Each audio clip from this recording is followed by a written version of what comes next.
Hello everyone. आज हम modern history का प्लेलिस्ट देखेंगे और अगर आप ये प्लेलिस्ट पूरी तरह से चेकआउट कर लेते हो तो आपको क्विक रिवीजन मिल जाएगा। उसके अलावा आपको जल्दी से क्विक रिवीजन देखने के लिए कोई और टेस्ट सीरीज या फिर कोई और प्लेलिस्ट देखने की ज़रूरत नहीं है।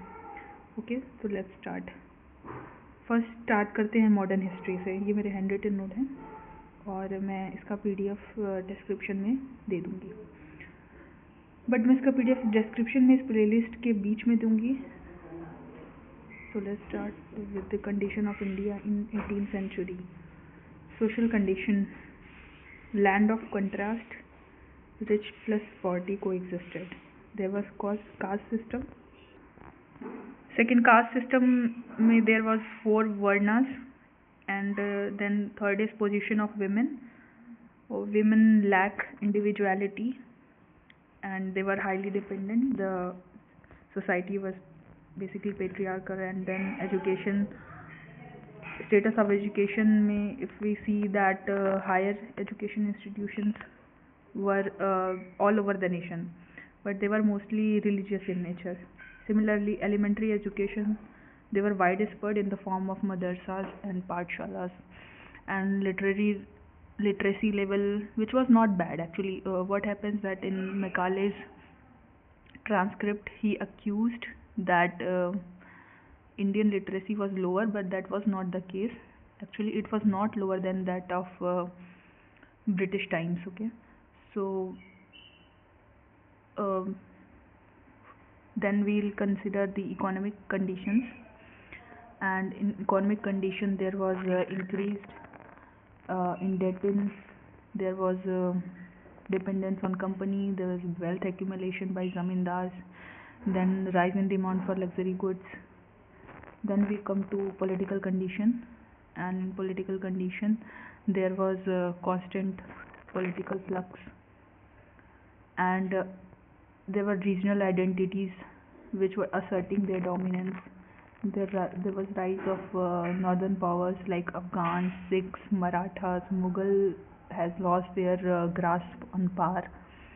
And then there was lack of strong monarch.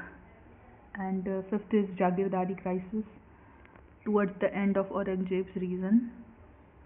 And what happened was Jagirdars were basically, they were not following the central power, which was Mughal court's orders, and they were becoming complicit, and they were trying to consolidate their power in themselves.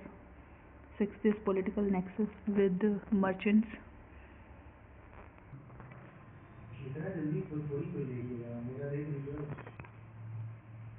Now comes decline of Mughal Empire. So we'll see what were the reason of decline of Mughal Empire in India. So major decline started during Muhammad Shah and Shah Alam II. Why? Because they were weak successors and there were foreign invasions, especially after Aurangzeb. So first foreign invasion started with Portuguese.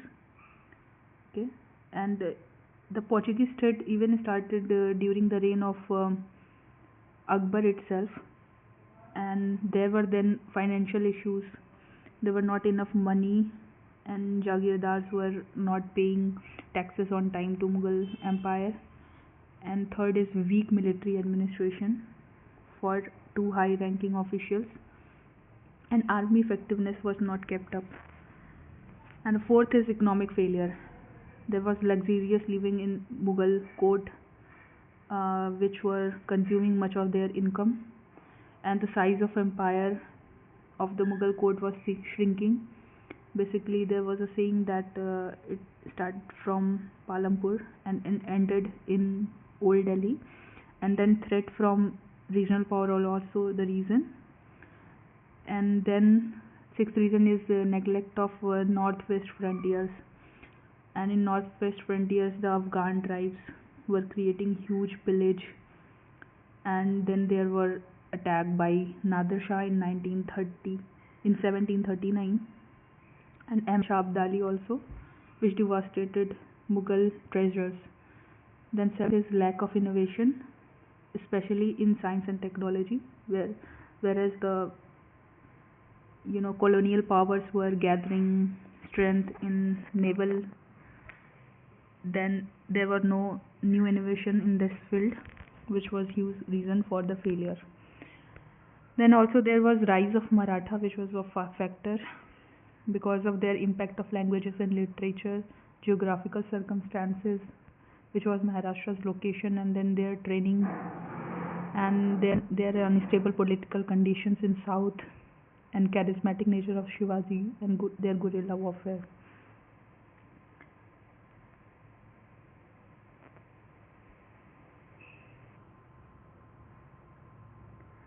Now we will consider what was the reason of fall of Marathas themselves.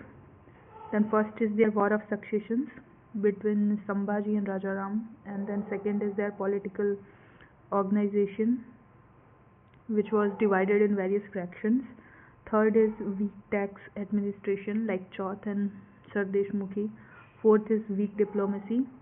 They failed to forge alliances with their neighboring states. And fifth is subsidiary alliance and Anglo-Maratha Wars after signing Treaty of Bassein, which was in 1802. Now causes of British success in India will consider, which was their first of all superior weapon, military and strategy like muskets, cannons. Second is their military discipline and regular pay. Third is their leadership. Their generals like Clive, Hastings, and their Irie Coot, Colonel Bailey, etc. They were huge successful leadership. And then their fourth support was strong financial earnings. Fifth is naval superiority. Sixth is their stable government. And then seventh is their structured nature of trading company. They elected board of director, their powerful influence, less state control, etc., etc. And whereas in French, in comparison to British, there was 60% dependent on monarchy. There were huge public administrator which were in French companies, which was the reason of red tapeism in French East India Company. So in the now coming to 8th reason, there was civil discipline and equal selection process.